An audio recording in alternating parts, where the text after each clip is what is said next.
Selamat pagi buat kita semua. Saya percaya Dia sediakan yang terbaik.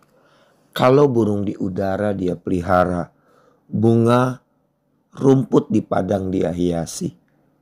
Saya yakin saudara dan saya adalah umat pilihan yang dibentuk dengan tangan Tuhan sendiri.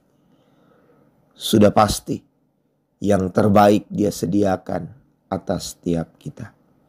Sebelum kita merenungkan firman Tuhan, saya ajak kita untuk berdoa. Bapa di sorga, Allah yang kami panggil di dalam nama Tuhan Yesus.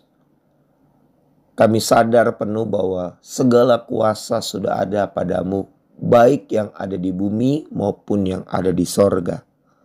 Karenanya kami mengangkat tangan kami mohon uluran kekuatan-Mu nyata atas setiap kami.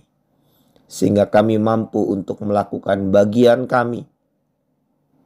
Terpujilah Engkau Tuhan, kekal sekarang sampai selama-lamanya. Di dalam nama Yesus kami berdoa. Amin. Sebagaimana pelita, waktu ia dinyalakan maka ada sesuatu yang terkuras habis. Lilin sebelum dinyalakan berbentuk baik, namun setelahnya dia jadi hilang. Demikian pula garam, ketika ditabur dia tidak lagi terlihat, tetapi pelita, lilin, dan garam semuanya memiliki fungsi yang tak terelakkan. Demikianlah Tuhan panggil saudara dan saya, karena Dia desain kita dan Dia lepaskan kekuatannya atas setiap kita, sehingga kita dapat menjadi penerang dan memberikan rasa yang berbeda. Dan rasa itu adalah jadi kebutuhan utama bagi lingkungan di mana Tuhan tempatkan tiap kita. Satu kata yang saya ingin bagikan pada renungan hari ini buat tiap kita. Kata itu ialah kasih. Dan sebelum lebih lanjut kita berbicara tentang kasih, maka saya mengajak kita untuk membuka Alkitab kita di dalam Roma pasal yang ke-12, ayat yang ke-9 dan ke-10. Demikianlah firman Tuhan. Hendaklah kasih itu jangan pura-pura. Jauhilah yang jahat dan lakukanlah yang baik. Hendaklah kamu saling mengasihi sebagai saudara dan saling mendahului dalam memberi hormat.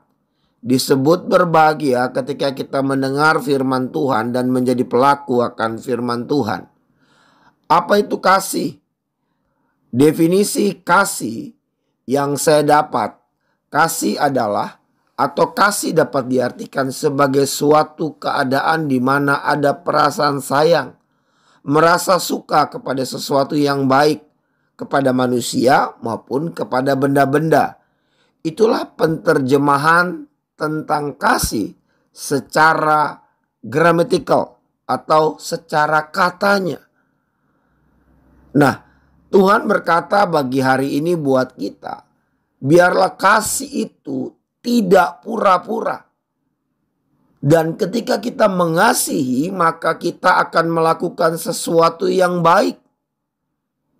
Kata kasih yang terdapat di dalam Roma pasal 12, dalam teks aslinya menggunakan kata agape, yang memiliki arti kasih yang sempurna, karena kasih itu adalah kasih Tuhan yang sungguh luar biasa besar, dalam, panjang, lebar, dan tinggi yang tak dapat terselami.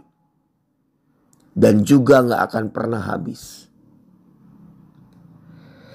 Alkitab terjemahan bahasa Indonesia sehari-hari menerjemahkan kasihilah dengan ikhlas.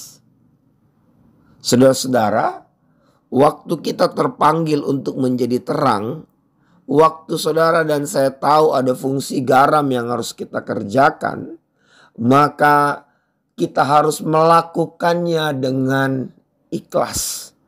Artinya tidak ada motivasi yang terselubung.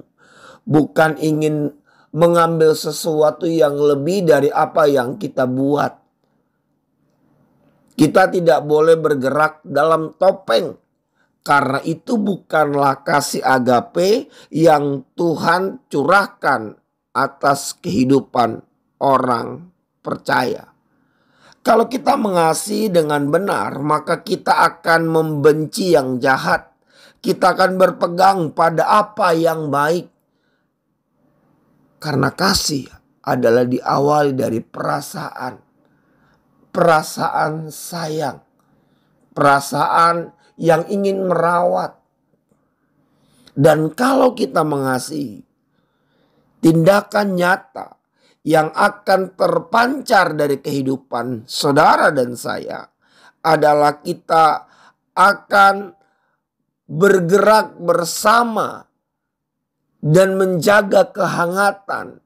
Kehangatan dalam keluarga, kehangatan dalam bergereja, kehangatan ketika kita ditempatkan Tuhan dalam dunia kerja, dunia usaha. Kalau saudara adalah pemimpin, saudara menghargai seluruh yang saudara pimpin.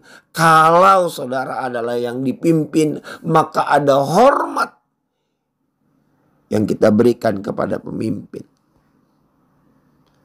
Dan yang paling utama, ketika kita bergerak di dalam kasih, kita melihat satu dengan yang lainnya adalah anggota tubuh satu keluarga. Dan itu sebabnya kalau kita melihat mereka sebagai satu keluarga, maka kita akan saling mendahului dalam memberi hormat. Lakukanlah bagian kita. Maka pertolongan, perlindungan, berkat, cinta kasih, keajaibannya pasti tidak akan dia tunda. Segera dia akan nyatakan tepat pada waktunya. Terpujilah nama Tuhan. Amin. Salam dari saya Pendeta Roniot Nil Panggabean.